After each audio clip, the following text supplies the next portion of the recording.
You feel it again. That gnawing sensation in your stomach when you're about to share an idea in a meeting. The tightness in your chest before sending that text. The mental rehearsal of what others might think of your decision. What will they think of me? This question haunts millions of people, steering their choices, dampening their authenticity, and ultimately keeping them trapped in a prison without walls. I've watched countless bright minds hide their true thoughts and brilliant hearts conceal their genuine desires, all because of this thought trap. The fear of judgment isn't just uncomfortable. It's expensive. It costs you opportunities, relationships, and peace of mind. It makes you live someone else's version of your life. Let me ask you something. Have you ever worn emotional camouflage? Changed your opinion to match the room? Kept quiet when your heart screamed to speak? If so, you're caught in this trap with millions of others. I once worked with a talented writer who kept his manuscript hidden for 7 years.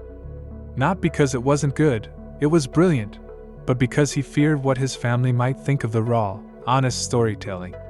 7 years of his voice silenced by imagined judgment. The trap works like this. You assume others are constantly evaluating you. You predict their negative reactions. Then you adjust your behavior to avoid these imagined scenarios. The cruel twist? Most of this judgment exists only in your mind. As Mark Twain noted, "I've had a lot of worries in my life, most of which never happened." This mental prison has a name in psychology. Psychologist Ellen Hendrickson calls it the spotlight effect, our tendency to overestimate how much others notice about us. We feel like we're center stage with all eyes watching when, in truth, everyone else is equally concerned with their own performance. The roots of this fear run deep. Our ancestors' survival depended on group acceptance. Being rejected by the tribe wasn't just uncomfortable, it was potentially fatal.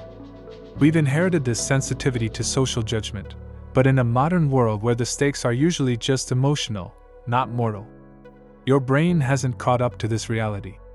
It still triggers the same fear response whether you're facing a predator or presenting in a meeting.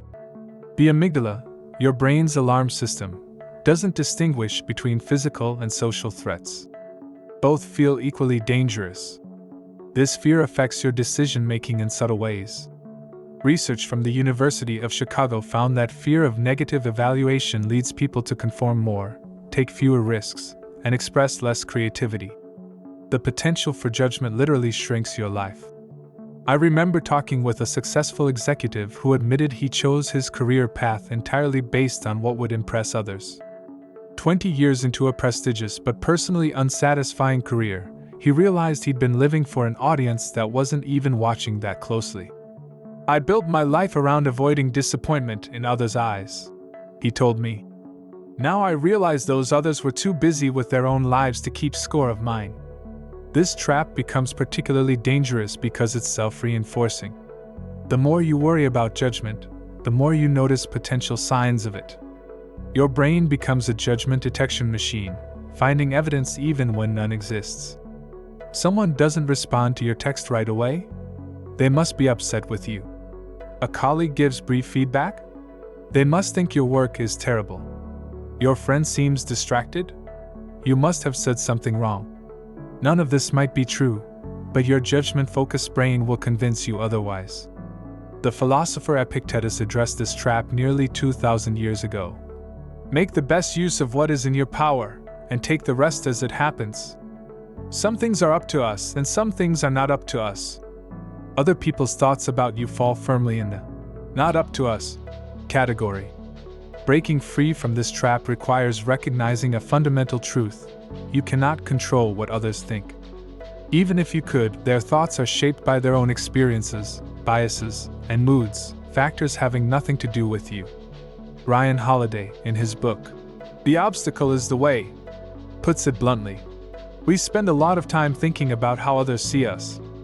But the truth is that people are too consumed with their own worries to give much thought to us. The path out of this trap involves several steps. First, recognize when you're making assumptions about others' thoughts. Catch yourself in the act of mind reading. Then ask, is this a fact or an assumption? Second, challenge your catastrophic thinking. If someone did judge you negatively, What's the realistic worst case? Usually, it's momentary discomfort, not the life-ending catastrophe your brain suggests. Third, redirect your focus from others' potential judgments to your own values. Ask yourself, what matters to me here? What do I believe is right? This shifts power from external validation to internal guidance. A client once described this shift. It felt like I'd been playing a game where the scoreboard was controlled by everyone but me. When I started keeping my own score based on my values, the game completely changed. Fourth, practice small acts of authenticity. Share an honest opinion in a low-stakes situation. Wear something that expresses your actual taste rather than what's expected. Each small victory builds confidence for bigger ones. Fifth, surround yourself with people who value authenticity over conformity. Nothing kills the fear of judgment faster than being accepted for your genuine self. The psychiatrist Viktor Frankl wrote in Man's Search for Meaning that, between stimulus and response there is a space. In that space is our power to choose our response. When you feel the fear of judgment rising, remember this space. You can choose not to let that fear dictate your actions.